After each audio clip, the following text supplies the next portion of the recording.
আপনি তোরাক নদী কেন ফেলাবেন আমারে, ফেলান দেখি। তখন ডিপজল ভাই বললো এই মহিলা কিভাবে ঢুকলো, মহিলার ঘাড় ধাক্কা দিয়ে ভাই করে দেয়। আমার ঘাড়ে ধরলো, ঘাড়ে ধরার পরে আরো 2 জন লোক আইসা, পরে 3 জন লোক আইসা আমারে ধাক্কা দিয়ে ফেলাই দিল। আমার হাত পাও বাঁধলো, বাঁধার পরে যেরকম মাই এরকম খুশি, আমার তলপেটা লাথি দিছে, আমার সিলি ভাই দিয়েছে। 11 তারিখে ছুটি পাইলে আমি 12 তারিখে মামলা করতে যাই। মামলা করতে গেলে পুলিশ আমার মামলা নেয় না। পুলিশ আমার একটা নাম্বার রেখে দিছে, এই নাম্বারটা বল ফয়সাল ভাইরে দিছে। ফয়সাল ভাই দিলে সে রাত 8টা বাজে আমারে ফোন দিছে।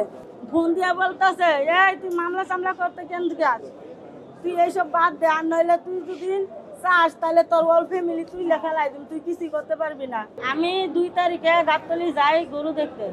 গরু দেখা দেওয়ার পরে দেখি অনেকগুলা লোকজন। তখন আমি লোকে করে বললাম যে ভাই কি হয়েছে।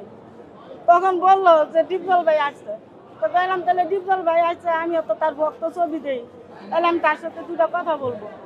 এই কথা কয়ে আমি চেম্বারে যাই ডিপজল ভাইয়ের সালাম দিলাম যে ভাই আসসালামু আলাইকুম, আপনার সাথে 2টা কথা বলবো, আমি আপনার ভক্ত। তখন ডিপজল ভাই বললো এই মহিলা কিভাবে ঢুকলো, মহিলার ঘাড় ধাক্কা দিয়ে ভাই করে দেয়। তখন ওই ফয়সাল ভাই কি করলো, আমার ঘাড়ে ধরলো, ঘাড়ে ধরার পরে আরো 2 জন লোক আইসা, পরে 3 জন লোক আইসা আমারে ধাক্কা দিয়ে ফেলাই দিল।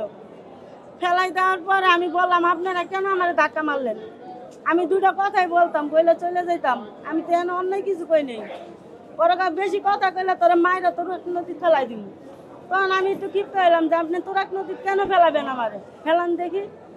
তখন এই কথা কওয়ার পরে বলতেছে যে হ্যাঁ এইভাবে কাজ হবে না, হ্যাঁ রে ধরার পরে এই কথা কওয়ার পরে 10-15 জন লোক নিয়ে আসলো। নিয়ে আসার পরে আমার হাত পাও বাঁধলো, বাঁধার পরে যেরকম মায় সেরকম খুশি, যেরকম খুশি আমার তলপেটা লাথি দিছে, আমার সিলি ভাই দিয়েছে।